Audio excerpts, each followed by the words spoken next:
에베소서 2장 8절부터 10절까지의 말씀을 제가 대신 봉독해 드리겠습니다. 하나님의 말씀을 들으십시오. 너희는 그 은혜에 의하여 믿음으로 말미암아 구원을 받았으니 이것은 너희에게서 난 것이 아니요 하나님의 선물이라. 행위에서 난 것이 아니니 이는 누구든지 자랑하지 못하게 하려 함이라. 우리는 그가 만드신 바라 그리스도 예수 안에서 선한 일을 위하여 지으심을 받은 자니 이 일은 하나님이 전에 예비하사 우리로 그 가운데서 행하게 하려 하심이니라. 아멘. 오늘 우리가 읽은 이 말씀은 그 어떤 면에서 에베소서 1장부터 2장 7절까지의 요약이자 결론이라 할 수가 있습니다. 우리가 본 것처럼 에베소서 1장은 어떤 말씀이었습니까? 하나님 시각에서 본 우리의 구원에 대해서 알려주는 말씀이었죠. 그래서 하나님은 하나님께 반역한 죄인일 뿐인 우리를 영원 전부터 사랑하시고 그리고 구원하기로 예정하시고 때가 되어 그리스도의 보혈로 우리를 깨끗하게 씻으시고 흠이 없게 하시고 그리고 더 나아가 우리를 하나님의 자녀요 상속자로 삼으신 것이 바로 하나님의 시각에서 영원 전부터 하나님이 바라보신 우리의 구원이라 말씀을 드렸습니다. 반면에 우리가 지난 시간 살펴본 에베소서 2장에 기록된 말씀은 하나님의 시각이 아니라 이제 우리의 시각에서 본 우리의 구원이 되겠죠.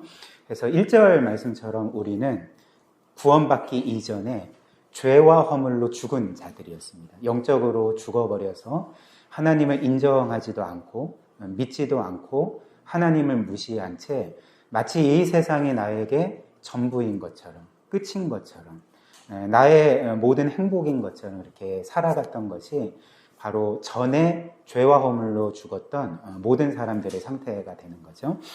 그래서 그런 사람들, 우리를 포함해서 그런 사람들은 어떻게 살아갑니까? 우리가 본 것처럼 이 세상 풍조를 따르고 또 육체의 욕심을 따라 지내고 마음과 육체가 원하는 것을 하면서 살아갔던 것이죠. 그래서 이런 이유로 성경은 특별히 2장 2절과 3절은 우리에게 뭐라고 이야기를 하냐면 이제 우리를 불순종의 아들들 그리고 본성상 진노의 자식들이라고 부르는 것이죠. 즉 하나님을 이렇게 거스르며 하나님께 반역한 삶을 살아갔기 때문에 성경은 우리를 이렇게 불순종의 아들들 하나님의 심판과 진노 아래 있는 본질상 진노의 자녀들 이렇게 부르는 것입니다. 그런데 이런 우리를 하나님은 영원 전부터 사랑하셨던 것이죠.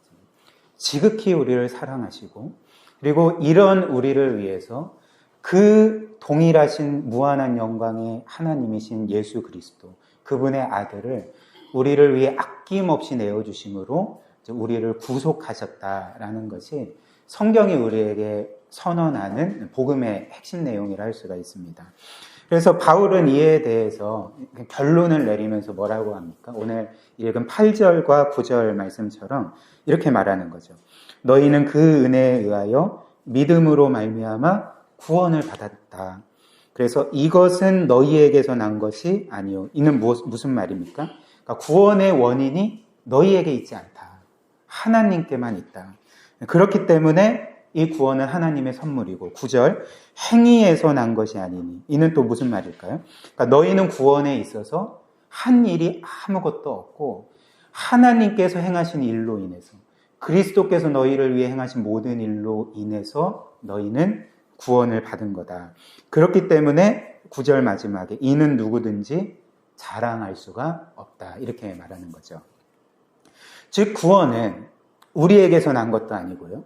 우리의 행위로 말미암는 것도 아니고요. 하나님께서 전적으로 행하시고 그리스도를 통해 우리에게 주신 선물이라는 것입니다. 그렇기 때문에 구원은 하나님의 선물이다. 이렇게 말하는 거죠. 그래서 저는 오늘 여러분들과 함께 이 말씀을 이제 세 가지 주제로 살펴보도록 하겠습니다. 그래서 첫 번째는 첫 번째는 은혜라는 것은 무엇인지, 그리고 두 번째는 믿음은 무엇인지, 그리고 세 번째는 은혜로 인해서 변화된 삶, 그것은 어떤 것인지에 대해서 이제 함께 살펴보도록 하겠습니다. 그래서 첫 번째 은혜, 두 번째 믿음, 세 번째 은혜로 변화된 삶, 이렇게 차례대로 살펴보겠습니다. 첫 번째로 은혜입니다. 그래서 8절 말씀처럼 성경은 우리가 오직 하나님의 은혜로만 구원을 받았다 이렇게 말하는 거죠. 그리고 이는 사실 에베소서만 우리에게 알려주는 사실은 아닙니다. 그러니까 성경 전체가 창세기부터 요한계시록까지 이르기까지 성경 전체가 우리에게 끊임없이 선언해 주시는 사실이라는 거죠. 너희는 오직 하나님의 은혜로 구원받았다. 이것을 우리에게 계속 알려주는데요. 그렇다면 성경이 말하는 이 은혜라는 것은 과연 어떤 것일까? 이 은혜라는 것을 정의하자면 이것이 아마 제가 생각할 때 가장 정확한 정의를 할 수가 있는 것 같은데요. 이 은혜라는 것은 무엇이냐면 우리에게 어떤 것도 주실 의무가 없는 하나님께서 아무것도 받을 자격 없는 우리에게 베풀어 주시는 모든 것. 이것이 이제 성경이 말하는 하나님의 은혜의 정확한 정의가 될 것입니다. 일단 이 정의에 따라서 왜 하나님께서는 우리에게 아무것도 주실 의무가 없으실까? 왜 우리에게 어떤 것도 빚지지 않으실까라는 거죠. 그 이유가 무엇일까요? 그러니까 이 이유는 어떤 면에서 굉장히 간단하고 분명합니다. 왜냐하면 하나님은 하나님이시기 때문에 그런 것이죠. 하나님은 우리와 비교도 할 수 없는 무한한 영광의 하나님이시고 창조주시고 주권자요 만왕의 왕이시기 때문에 피조물일 뿐인 우리에게 어떤 의무를 가지신다거나 혹은 어떤 면에서 빚져 계시다거나 우리에게 반드시 어떤 것을 해주셔야 하는 것이 전혀 아니라는 것입니다. 그러니까 반대로 말하면 우리는 그분께 어떤 것도 요구할 수가 없다는 것이죠. 특별히 피조물일 뿐 아니라 우리는 하나님께 반역한 피조물의 죄인이 아닙니까? 이런 의미에서 우리는 사실 하나님께 그 어떤 것도 요구할 수가 없게 되는 것이죠. 예를 한번 들어봅시다. 좀 이제 어려운 내용일 수도 있는데요. 여러분들은 지구에서 태양까지의 거리가 어느 정도인지 알고 계십니까? 지구에서 태양까지의 직선 거리가 1억 5천만 킬로미터라고 합니다. 그러니까 뭐 상상도 할 수 없는 거리죠. 그런데 이 지구에서 태양까지의 거리, 이 1억 5천만 킬로미터의 거리를 이제 A4 용지의 두께라고 치면, 그러니까 A4 용지의 두께가 제가 검색을 해보니까 한 0.15mm 정도 된대요. 그러니까 1mm도 아니고 0.15mm인데 이것을 지구에서 태양까지의 거리라고 한다면 이제 이 태양계가 속한 우리 은하가 있지 않습니까? 이 우리 은하 한쪽 끝에서 다른 쪽 끝까지, 그러니까 직경 거리가 어느 정도 되냐면 이 A4 용지를 5천만 킬로미터 높이로 쌓은 거리가 이 은하의 직경이라고 합니다. 그래서 제가 또 궁금해서 5천만 킬로미터가 도대체 어느 정도의 거리인가 이렇게 검색을 해보니까 그러니까 지구에서 화성까지의 가장 최단 거리가 5천만 킬로미터랍니다. 그러니까 A4 용지를 지구에서 화성 가는 그 거리까지 높이 쌓아 올린 게 이 은하의 직경이라는 거죠. 근데 이런 우리 은하조차도 사실 이 광대한 우주 안에서는 먼지 하나만도 못하거든요. 그러니까 과학자들에 의하면 이 은하가 아마도 이 해변에 있는 모래 알갱이 중에 하나일 거다. 전 우주로 치면. 이 은하조차도 모래 알갱이 하나 정도일 거다. 그러니까 거의 먼지 하나 정도의 그런 크기를 갖고 있는 거죠. 그런데 이제 그 은하 안에서도 먼지 하나에 불과한 지구, 그리고 그 지구 안에서도 먼지 하나에 불과한 우리 인생은 이 우주에 비하면 사실 없는 것과 같은 존재이지 않겠습니까? 그래서 사실 뭐 죄송한 말씀이지만 우리는 우주 전체와 비교를 하면 사실 박테리아만도 못한 존재입니다. 그러니까 아무 의미 없는 존재가 바로 우리 인생들이라는 거죠. 그런데 하나님은 어떤 분일까요? 이 무한에 가까운 우주를 말씀 한마디로 창조하신 분인 거죠. 그리고 창조하신 뿐만 아니라 이 우주 만물을 그분의 무한한 지혜와 권능과 능력으로서 여전히 운행하고 계시고 통치하고 계시고 자신의 뜻을 따라서 이끌고 계시는 분이 바로 우리 하나님 아니십니까? 근데 이런 하나님을 피조물일 뿐인 우리가 이렇게 그분께 말씀드릴 수 있겠습니까? 당신은 나를 위해서 존재해야 됩니다. 당신은 내가 원하는 것을 들어주셔야 됩니다. 만약 당신이 내가 원하는 것을 들어주시지 않는다면 나는 당신을 섬기지도 않을 뿐더러 무시하며 살 것입니다 라고 요구할 수 있겠습니까? 그렇지 않죠. 우리가 정말 이 하나님이 어떤 영광의 하나님인지를 조금만 알게 된다면 우리는 하나님께 이런 고백을 드릴 수밖에 없을 것입니다. 당신은 나의 창조주이십니다. 당신은 나의 진정한 주인이십니다. 나의 인생은 당신 손안에 있고 당신 처분에 있습니다. 나를 당신 뜻대로 사용해 주옵소서라고 고백할 수밖에 없지 않겠습니까? 그렇기 때문에 이런 면에서 하나님은 피조물인 우리에게 그 어떤 의무도 지지 않으신다는 거죠.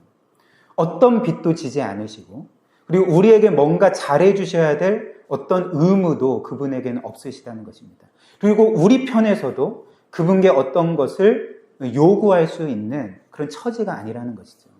그리고 더 나아가 성경은 오늘 우리가 계속 살펴보는 에베소서 말씀처럼 우리는 이렇게 하나님께 어떤 것을 요구할 수 없을 뿐더러 그분께 어떤 호의도 마땅하게 받을 수 없을 뿐더러 우리는 사실 죄와 허물로 죽은 자들이고 하나님을 무시하며 하나님께 반역하며 살던 자들이 아닙니까?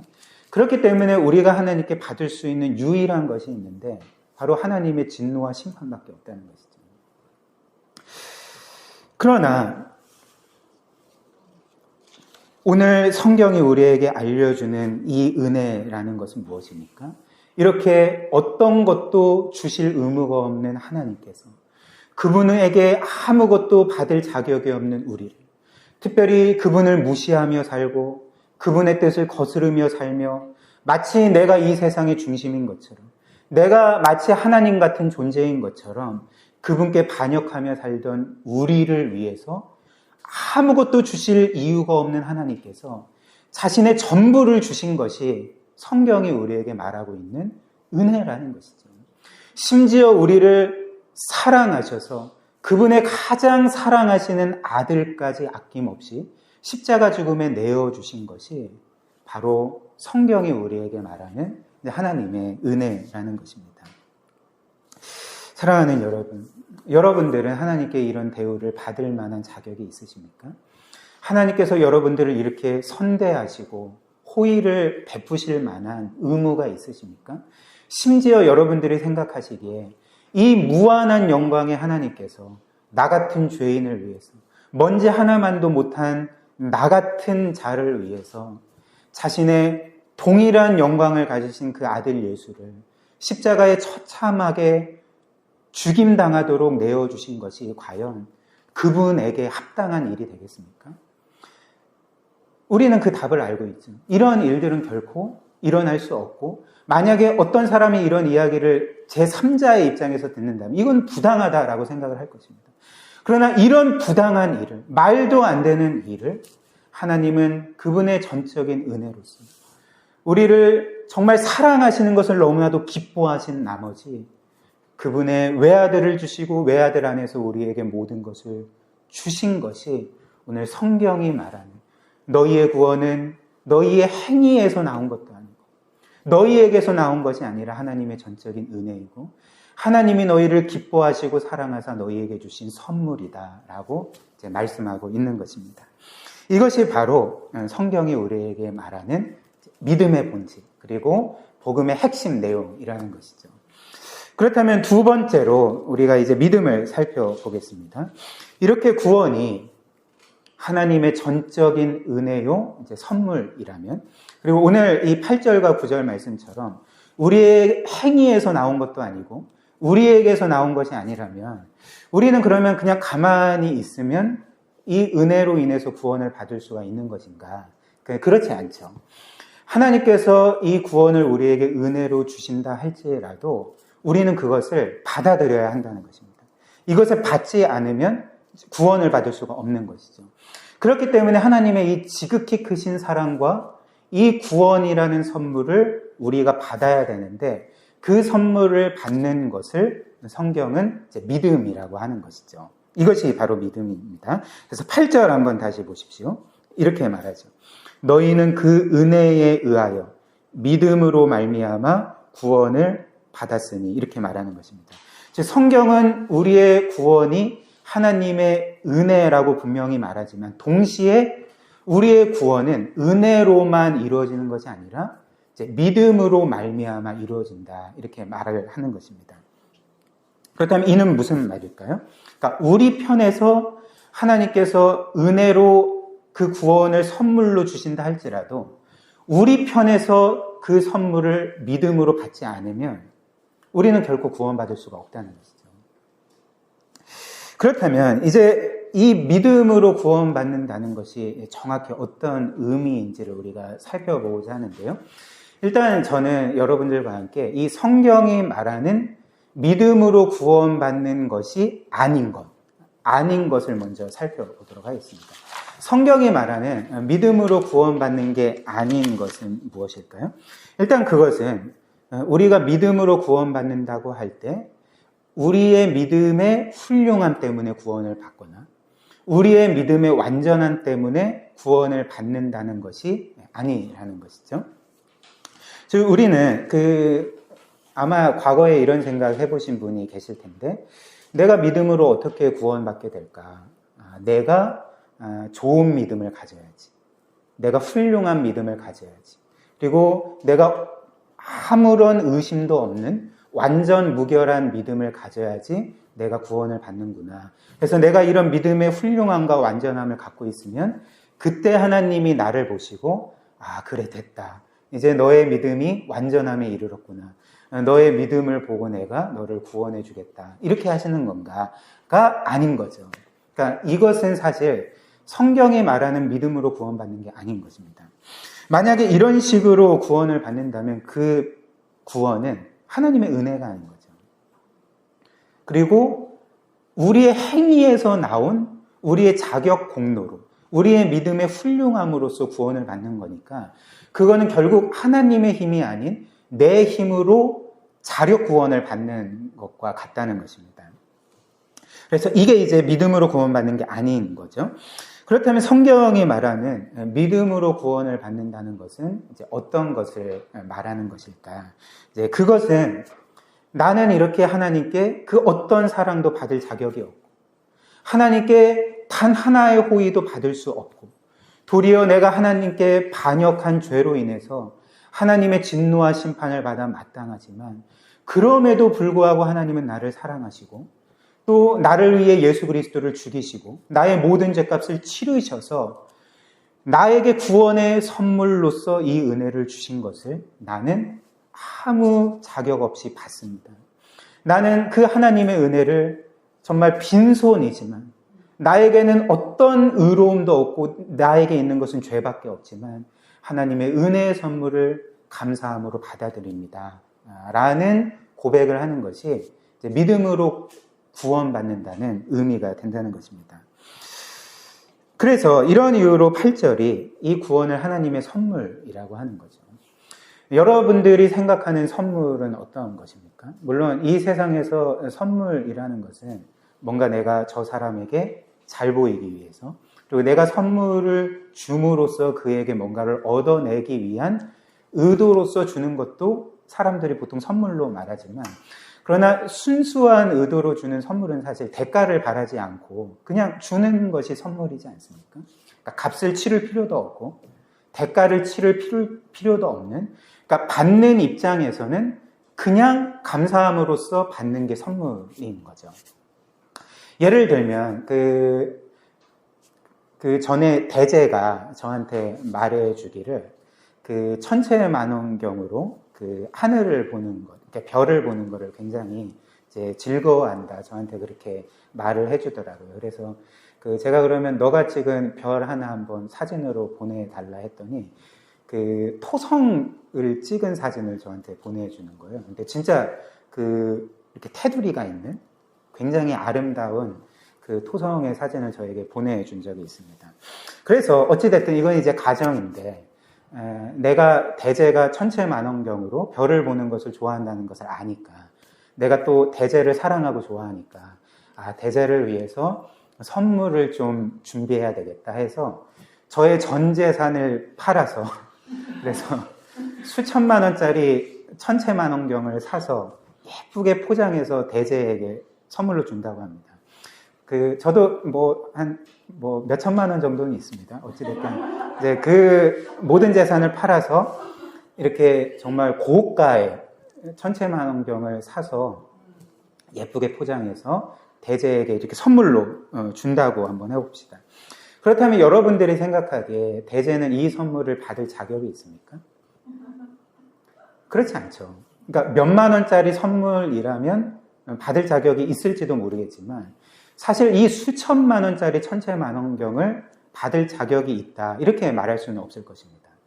그리고 저 또한 대제에게 몇만 원짜리 밥을 사준다거나 선물을 줄 수는 있겠지만 이 정도의 희생을 치를 어떤 의무도 저에게는 없는 거죠. 근데 어쨌든 이 선물을 구입해서 대제한테 내밀 때에, 그렇다면 대제는 이 선물을 어떻게 받아야 될까요? 이 선물을 받으려면 어떻게 해야 되겠습니까? 한 5년 정도 제 심부름을 하면 될까요? 혹은 제가 가장 원하는 소원을 하나 들어주면 이 선물을 받을 수 있겠습니까? 혹은 신앙생활 잘하고 착하게 살면 이 선물을 받을 수가 있을까요? 그러니까 이런 게 아무것도 없이, 저에게 어떤 대가를 치를 필요도 없고 값을 치를 필요도 없이 제 호의에 감사함으로써 그냥 감사합니다 하고 받으면 되는 거죠. 이게 이제 선물이라는 것입니다. 근데 이것이 바로 구원에도 똑같이 적용되는 거죠.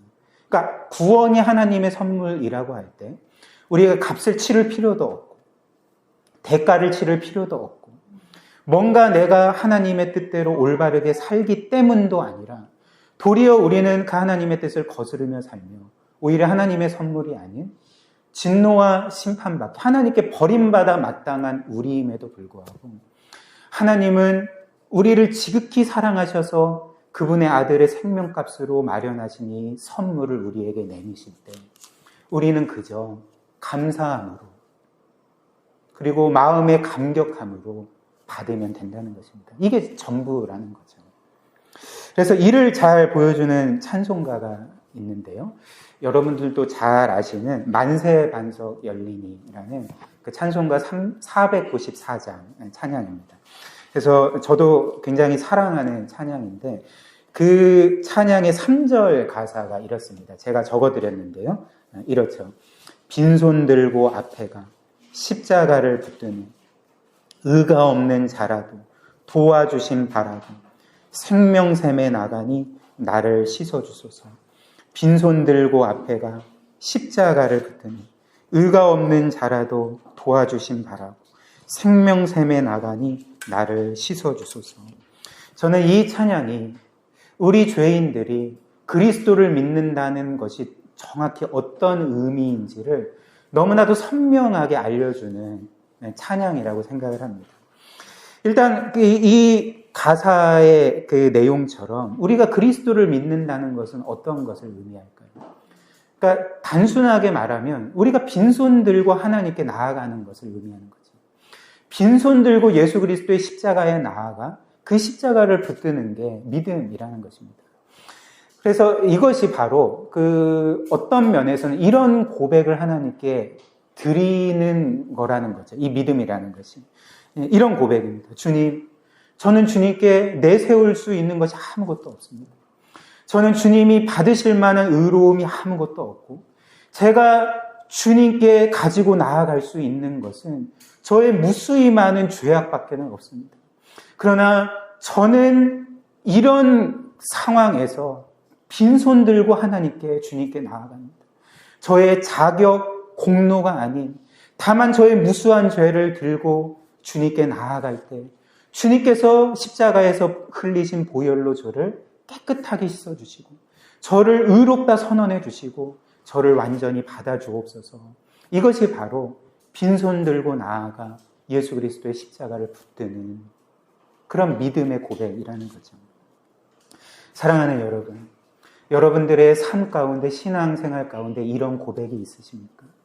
정말 나에게 있는 것은 무수히 많은 죄밖에 없고 하나님께 갖고 나아갈 수 있는 것이 아무것도 없고 하나님께 받아들여질 수 있는 것이 그 어떤 것도 없지만 정말 나에게 있는 모든 죄악들을 짊어지시고 십자가에서 죽으심으로써 모든 죄값을 치르신 그 그리스도의 은혜만을 바라보며 내가 빈손 들고 주님께 나아갑니다 라는 고백이 여러분들의 과거에 그리고 현재의 삶 가운데 지속적으로 그렇게 이루어지고 있습니까?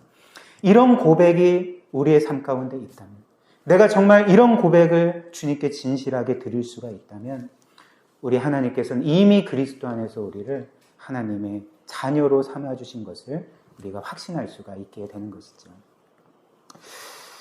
그러나 이것이 성경이 말하는 하나님의 은혜의 전부가 아닙니다. 오늘 마지막으로 우리는 그 은혜로 변화된 삶에 대해서 살펴볼 것인데, 이제 하나님은 우리를 우리의 자격 공로가 아니라 우리의 행한 일에 의거해서 우리를 구원해 주신 것이 아니라 그분의 전적인 은혜로 우리를 구원해 주셨지만 여기에는 더 나아가 중요한 목적이 있다는 것입니다. 그 목적이 무엇일까요?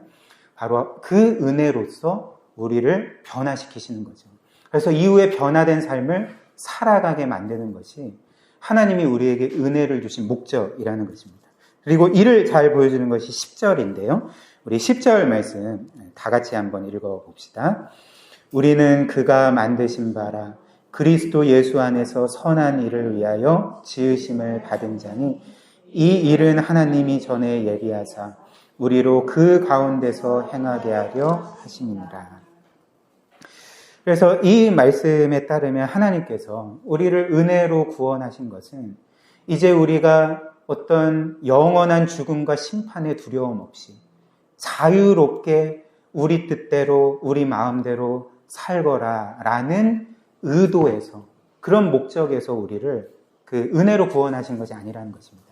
10절 말씀이 우리에게 분명하게 말해주는 바가 무엇입니까? 그러니까 하나님께서 은혜로 우리를 구원하신 것은 하나님이 우리를 그분의 선한 일을 위해서, 즉 하나님의 거룩한 뜻대로 살게 만들려고 우리를 다시 만드신 사건이라는 것입니다. 그러니까 우리를 재창조한 일이 그분이 우리를 은혜로 구원하신 일이라는 것이죠. 그래서 우리는 그리스도 안에서 이미 새로운 피조물이 된 거죠. 다시 창조된 존재가 된다는 것입니다. 그래서 하나님은 이렇게 그리스도 안에서 이제는 선한 일을 따라서 살도록 만드시기 위해서 우리를 재창조하셨을 뿐만 아니라 재창조하시기 위해서 우리를 변화시키시는 거죠. 어떻게 변화시킬까요? 그분이 우리에게 주신 은혜로 변화시키시고 특별히 복음의 그 영광스러운 내용으로 우리를 변화시켜 가신다는 것입니다. 그 복음의 내용이 무엇일까요? 제가 계속 강조하는 것처럼 하나님께서 나 같은 죄인을 사랑하셨다는 것, 그 아들을 우리를 위해 주셨다는 것, 그래서 우리를 의롭다 하시고 하나님의 자녀로 삼으시고 거룩한 삶을 살도록 우리의 모든 구원을 그분이 전적으로 이루셨다는 것을 깨달을 때 우리의 삶이 변화되게 되어 있지 않겠습니까? 한번 생각을 해보십시오. 누군가가 정말 내가 그에게 이런 호의를 받을 자격도 없고 이런 희생을 받을 아무것도 없음에도 불구하고 나를 위해 그의 모든 것들을 바쳐서 헌신하고 희생적인 삶을 살아가고 나를 끝까지 사랑하고 내가 위기에 있을 때 나를 도와주고 결국에는 나를 구원하려고 자신의 목숨을 버린 어떤 한 사람이 있다면, 그런 일을 우리가 겪는다면 우리는 이후의 삶이 마치 나에게 아무 일도 일어나지 않은 것처럼, 그 어떤 일도 나에게 일어나지 않은 것처럼 전처럼 똑같은 삶을 살아갈 수가 있겠습니까? 그렇지 않죠. 우리는 이런 희생의 삶을 받게 되면 우리의 삶은 반드시 변화되게 되어 있습니다. 그러니까 진정한 사랑은 우리의 삶을 변화시키기 때문에 하나님의 사랑도 우리를 반드시 변화시키게 되어 있다는 거죠. 그래서 하나님의 사랑을 진정으로 믿는다면 그는 과거와 똑같은 삶을 살아갈 수가 없습니다. 나에게 어떤 중대한 일도 일어나지 않는 것처럼 무심하게 그렇게 살아갈 수가 없게 된다는 거죠. 이를 잘 보여주는 예화가 하나 있는데요. 여러분들은 아실 분도 계시겠지만, 100주년 기념교회라는 교회에 13년 동안 담임 목회 사역을 하셨던 이재철 목사님이라는 분이 계십니다. 지금은 은퇴하셔서 시골에서 그렇게 평안한 삶을 보내시는 걸로 알고 계시는데요. 근데 그분은 사실 한국교회에서는 굉장히 신실한 목회자고, 정직한 목회자고, 또 많은 이들에게 은혜로운 설교로 감화를 주셨던 목회자였습니다. 그래서 저도 신학생 시절부터 이분의 설교를 간간히 들었고, 한때는 이분의 설교를 통해 참 많은 은혜와 도전을 받기도 했습니다. 근데 이 목사님께서 과거 구원받기 전에, 회심하기 전에 자신의 삶에 대해서 간증하신 적이 있습니다. 그래서 이 간증이 유튜브 찾아보면 있는데 한번 이후에 들어보십시오. 근데 그 간증에 따르면 이 이재철 목사님은 구원받기 전에, 모태신앙임에도 불구하고 구원받기 전에 굉장히 방탕한 삶을 사셨다고 합니다. 그래서 늘 술에 취해서 살았고, 그리고 목사님이 직접 말씀하시기를 나는 과거에 마약만 빼고는 나쁜 짓은 다 해봤다라고 이제 말할 정도로, 우리는 그 삶이 정확히 어떤 삶인지는 모르지만 이제 굉장히 방탕하고 죄 가운데 거하던 그런 삶을 사셨던 거죠. 그런데 목사님의 사모님은 이런 목사님을 향해 단 한 번도 화를 내신 적이 없다고 합니다. 그리고 남편의 그런 방탕한 생활을 묵묵히 참아내면서 남편의 뒷바라지를 하며 그렇게 사셨던 거죠. 그래서 목사님이 이 정도면 이 사람이 화를 낼 법한데, 그리고 이혼하자고 할 법한데 그러지 않으니까 그 목사님이 속으로 이 사람은 원래부터 이렇게 착한 사람인가 보다, 그렇게 그냥 사셨다는 거예요. 근데 어느 날 새벽에 늘 하던 대로 술이 만취해서 이제 집에 들어오셨는데, 이렇게 침실에 들어가니까 사모님이 목사님을 기다리다가 지쳐서 책상 위에서 잠이 드셨던 겁니다. 근데 사모님 옆에 사모님의 일기장, 노트가 하나 이렇게 놓여 있었답니다. 그래서 목사님이 그 전까지는 사모님의 물건은 손대시는 법이 없는데, 이제 그날따라 내가 이 노트의 내용을 좀 봐야 되겠다라는 생각이 드셨다는 거예요. 그래서 노트를 집어서 펴보니까 뭔가 물이 흘러서 노트가 얼룩져 있는 것이 보였고, 아마 사모님의 눈물이 이렇게 흘러서 노트가 얼룩져 있었던 것이겠죠. 그래서 그 노트를 이제 읽어 내려가기 시작했습니다. 근데 이런 사모님의 글이 적혀 있었던 거죠. 그래서 제가 그대로 이제 인용을 하면 이렇습니다. 나는 오늘도 버스를 타고 수유리 너머로 갔다. 시골길을 하염없이 걸으면서 오늘도 죽음을 생각했다. 약을 먹고 죽을까? 아니면 손목을 그어 죽을까? 그러나 그것은 내가 취할 길이 아님을 나는 다시 한번 확인하고 되돌아왔다. 나를 살리기 위해 십자가에서 돌아가신 주님께서 주님의 뜻을 위해 내게 주신 남편이니 나는 남편을 사랑해야 한다. 나는 할 수 없지만 주님께서 사랑하라 명하심으로 나는 남편을 사랑해야 한다. 주님 도와주세요. 나의 약함을 주님께서 잘 아시잖아요. 라는 눈물로 얼룩진 글이 적혀 있었던 거죠. 그리고 이재철 목사님은 이 글을 읽었을 때 이를 떠올리면서 이렇게 간증을 하셨습니다. 목사님의 간증을 그대로 제가 말씀을 드리면 이렇게 간증을 하시는 거죠. 제가 이 글을 읽는데 저의 마음과 귀에서 북소리가 울렸습니다. 제가 이 세상에서 태어나서 그렇게 큰 북소리를 들어본 적이 없었습니다. 저는 모태신앙인으로 태어나서 교회에 다니면서 목사님의 설교와 성경을 통해 사랑이라는 말을 수도 없이 들었지만 그 사랑은 성경의 문자로만 기록된 것이었습니다. 왜냐하면 그 사랑을 실천하는 사람을 저는 그동안 본 적이 없었기 때문입니다. 그런데 제 처는 천사가 아니었습니다. 매일 죽음을 생각하는 사람이었습니다. 그러나 제 아내가 주님 때문에 저의 곁에서 저를 사랑하고 있다는 사실을 깨닫는 순간 주님의 조건 없는 아가페의 사랑이 저를 사로잡았습니다. 그 순간 저의 인생이 달라졌습니다. 이렇게 간증을 하셨습니다. 목사님의 간증의 핵심이 무엇일까요? 그러니까 목사님은 이렇게 방탕하게 살던, 죄악 가운데 살던 자신을 향해 끊임없이 사랑을 보여주던 그 사모님의 사랑의 근원이 하나님의 사랑임을 깨달았던 거죠. 그리스도의 십자가의 사랑임을 깨달았던 것입니다. 그리고 그 순간 이렇게 그동안 죄 가운데 거하며 방탕하게 살았던 자신을 하나님께서 그토록 오랫동안 기다려주셨다는 것.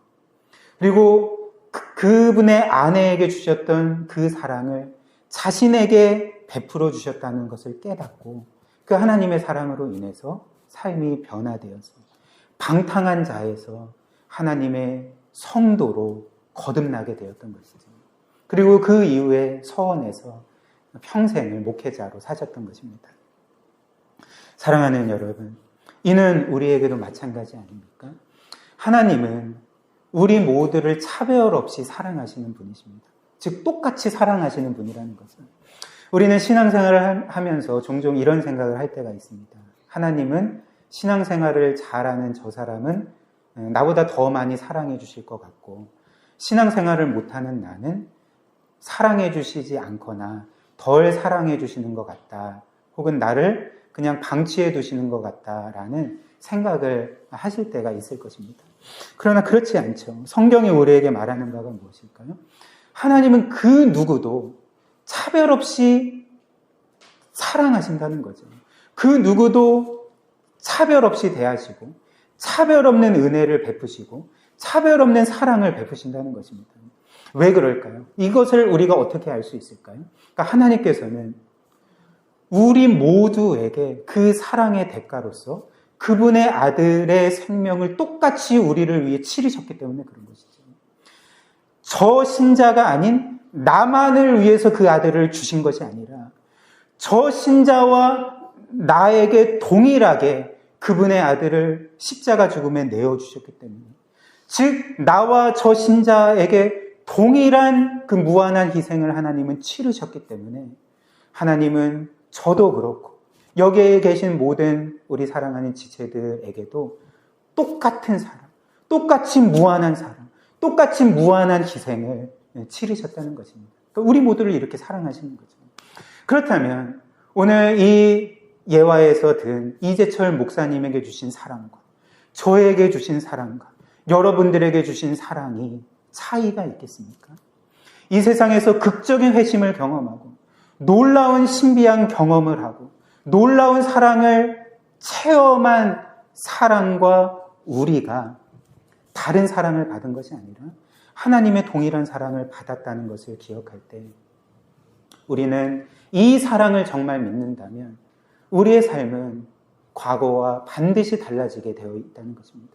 아무 일도 일어나지 않는 것과 같은 무심한 삶을 살아갈 수가 없고 우리는 이 사랑으로 인해서 정말 내가 하나님께 전적으로 은혜로 빚져 있다는 것, 그리고 나의 나 된 것이 바울의 고백처럼 하나님의 은혜로 된 것이라는 것. 그래서 이제는 나의 삶이 나의 것이 아니라 하나님의 것이고 그리고 하나님을 위해 살아야 된다는 것을 우리가 깨닫고 변화된 삶을 살아가게 될 것입니다. 그리고 여전히 우리는 부족하지만 나를 이처럼 사랑하시고 나를 위해 이처럼 희생하신 그 하나님과 주님을 위해서 그분이 우리를 부르신 사명에 따라 그 뜻을 행하며 살아가게 될 것입니다. 이런 복음의 은혜가 하나님이 우리를 사랑하시고 부르신 사명의 삶이 우리의 평생의 삶 가운데 풍성하게 있기를 주님의 이름으로 축복합니다.